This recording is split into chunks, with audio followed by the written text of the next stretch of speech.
parliaments of the seat of government now, President Akufo-Addo has charged senior citizens not to sit on the fence, but speak out against vices hindering the progress of the country. Speaking at the 57th Republic Day anniversary luncheon of senior citizens in Accra, the president asked them to continue to contribute to the development of the nation. Speak out and join government's fight against the ills of our society: corruption, social and economic injustice, crime, the illegal mining menace, and the phenomenon of vigilantism and mob justice. I urge you also not to fall into the well-known temptation of telling me what you think I want to hear. Rapid economic development, which realistically we anticipate from our policies, will automatically translate into more satisfactory pension arrangements for the elderly. Measures are being put in place to address the needs of key demographic segments of our society, specifically to set up pension arrangements for farmers.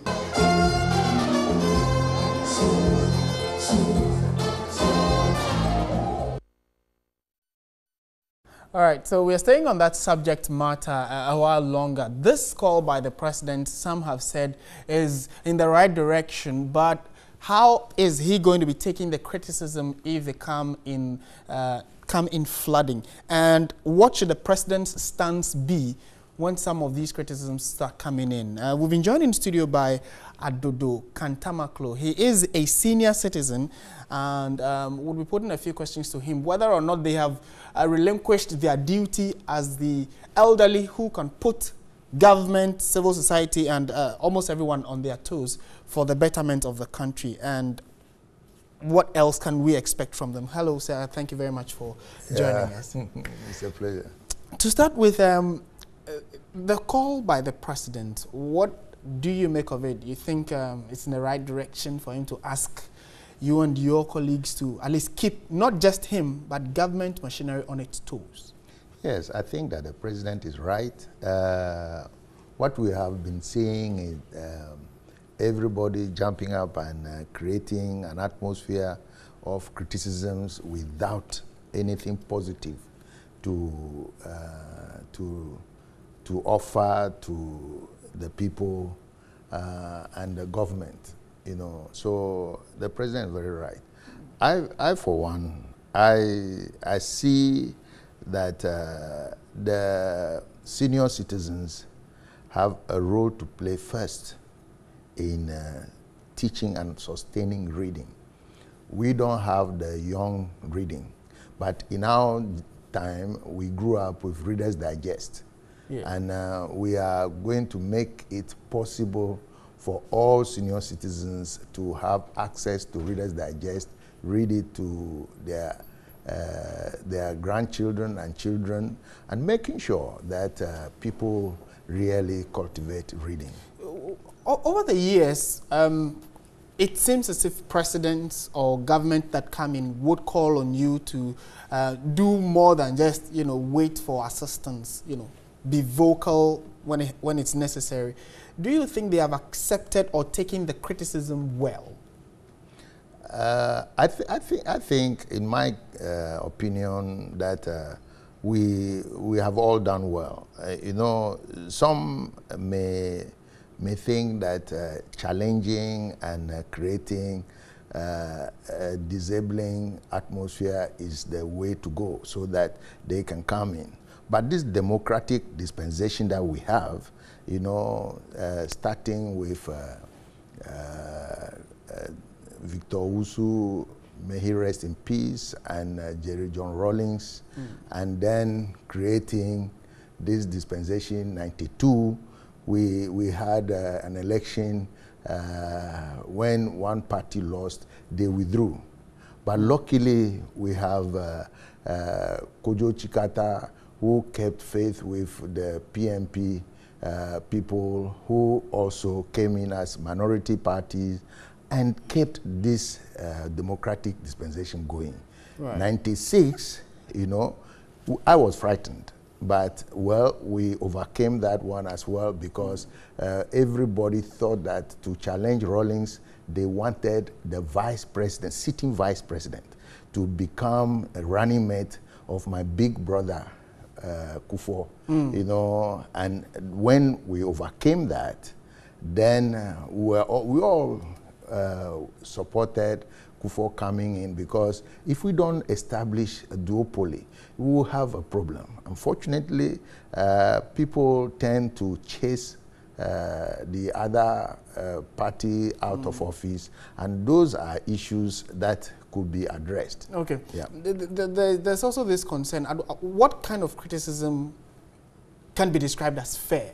Because that's what people are looking at. And how do you critique the president so you don't have, you know, party machinery and even some persons taking you on for calling for the right thing to be done? President is president. And once he's president, he has right under the Constitution to make certain appointments, you know. But it has to move in an orderly fashion. Right. You know, I think in this particular regard, NDC has been more consistent than MPP. Whenever NDC wins power, they don't chase people out, you know. But really? Yeah, that is a fact. And you know, when MPP people, they think that they have all the answers. Not only that, they are right now creating a disabling atmosphere for our president, because Akufo-Addo is the president of Ghana. He's our president, and that aspect is what they should look at. But otherwise, you know, I for one, I'm setting up digital library for all families, you know, any home, and we will set up a place for that in a few days' time, and so people can learn. I watch the program. I'm a mathematician. Okay. You know? Yes, and the mathematics that we teach is problem-solving mathematics, and I teach and follow reading mathematics. You just read the textbook, and you should be able to understand everything. Okay. Yeah. In concluding, what for you and your colleagues would be the topmost concern the president must address? He's okay. Opening himself for criticism. Yes. What would the first? Okay. For example, I come from Volta region, you know, and my region, not everybody, some people are saying split it into two. Yeah, the region itself is part of Western Togoland, you know, and here I said people don't understand history, and then they comment on it, you know. If you want to talk about, for example, you want to talk about this thing, plebiscite, you should have participated in it. Right. If you didn't participate in it, you can talk about plebiscite, but you know, you can be a historical commentator. You can comment on it. Now, part of the Western Togoland, you know, is in Volta region. Okay. And Volta region is also, there is also part of the Eastern Province. Keta used to be the headquarters of the Eastern Province.